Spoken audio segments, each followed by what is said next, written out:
بہت ساری جگہوں پہ یہ بھی سننے آیا ہمارے سینئر سے کہ بہت ساری ایسی فورن کنٹری ہیں وہ داڑھی والوں کو ویزا ہی نہیں دیتے. تو 100 میں سے 85% اسٹوڈنٹ کا یہی گول ہوتا ہے کہ ہم نے جو ڈگری لینی ہے اس کے بعد ہم نے ابراڈ چلے جانا ہے, فورن کنٹری جانا ہے. تو اس حوالے سے اگر ایک ایز اے مسلم میں اگر داڑھی رکھتا ہوں تو اس وقت اگر میں منڈوا دوں تو وہ بھی تو گناہ ہے.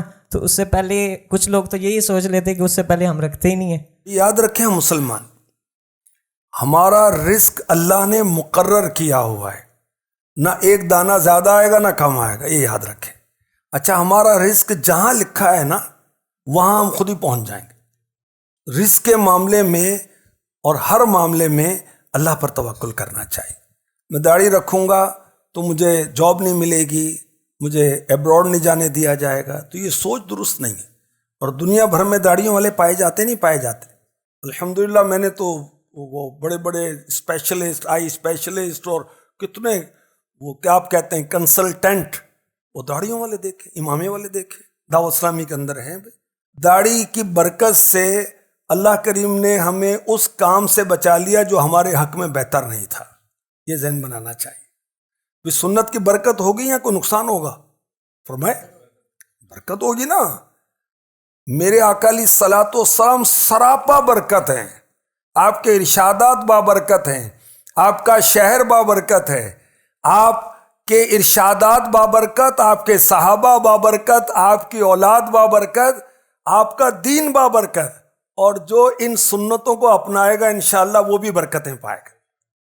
تو اس سے وہ نہیں کرنا چاہیے. ہم مسلمان ہیں. تو یہ داڑھی جو ہے نا ہماری کوئی ترقی کے راہ میں رکاوٹ نہیں ہے. اور ترقی کس کو کہتے ہیں بھائی؟ اللہ رسول راضی ہو جائیں بے ترقی ترقی.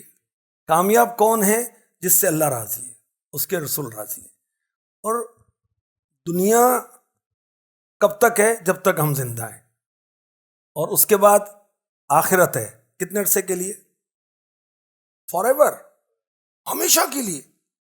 اچھا, جہاں ہم نے ہمیشہ رہنا ہے وہاں ہم ناکام ہو جائیں, اور جہاں ہم نے پتہ نہیں کتنے دیر رہنا ہے. بھائی پاکستان میں 63 کی ایوریج ہے, اور میرے آقا علیہ الصلوۃ والسلام نے یہ فرمایا کہ اس امت کی ایوریج عمر ہے 60 to 70 ایئرس.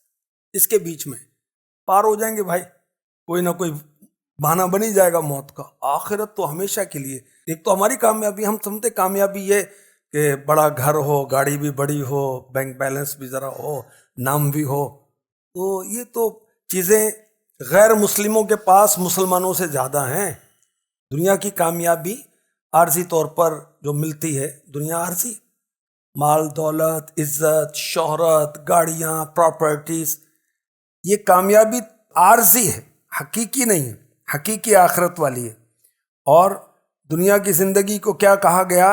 وَمَا الْحَيَاةُ الدُّنْيَا إِلَّا مَتَاعُ الْغُرُورِ. دنیا کی زندگی تو صرف دھوکے کا سامان ہے. دنیا کی لذتیں, خواہشات, یہ دھوکہ ہے. دھوکہ کیا ہے؟ بظاہر خوبصورت معلوم ہوتی ہیں, حقیقتاً یہ تکلیف دیں. وہ منقش سانپ کے ڈیزائن کیسے بنے ہوتے ہیں, بڑا پیار آ رہا ہے, اس کو پکڑ لو تو ختم کر دے گا, ڈس لے گا. ایسے دنیا بڑی رنگین ہے, بڑے مزیدار ہے, لیکن کتنوں کو اس نے ڈس لیا اور تباہ کر دیا. اللہ کی پناہ. اور سنیں میرے آقا علیہ الصلوۃ والسلام کا ارشاد, جو شخص اپنی دنیا سے محبت کرتا ہے وہ اپنی آخرت کو نقصان پہنچا لیتا ہے. جو شخص اپنی آخرت سے محبت کرتا ہے وہ اپنی دنیا کو نقصان پہنچاتا ہے. لہٰذا تم فنا ہو جانے والی دنیا پر باقی رہنے والی آخرت کو ترجیح دو. اصل کامیابی یہ ہے کہ اللہ راضی ہو اور ہم مرنے کے بعد ہمیشہ کے لیے جنت میں داخل ہو جائیں. اب دنیا میں کوئی اگر وزیر اعظم بن گیا, نہیں چلو پوری دنیا کی بادشاہت کی کوئی صورت بن گئی, آخر تو مرے گا نا. جنت کے اندر موت نہیں ہے, بڑھاپا نہیں ہے, بیماری نہیں ہے, اور فنا نہیں ہے, اس کو ہمیشہ ہمیشہ. اللہ نصیب کرے.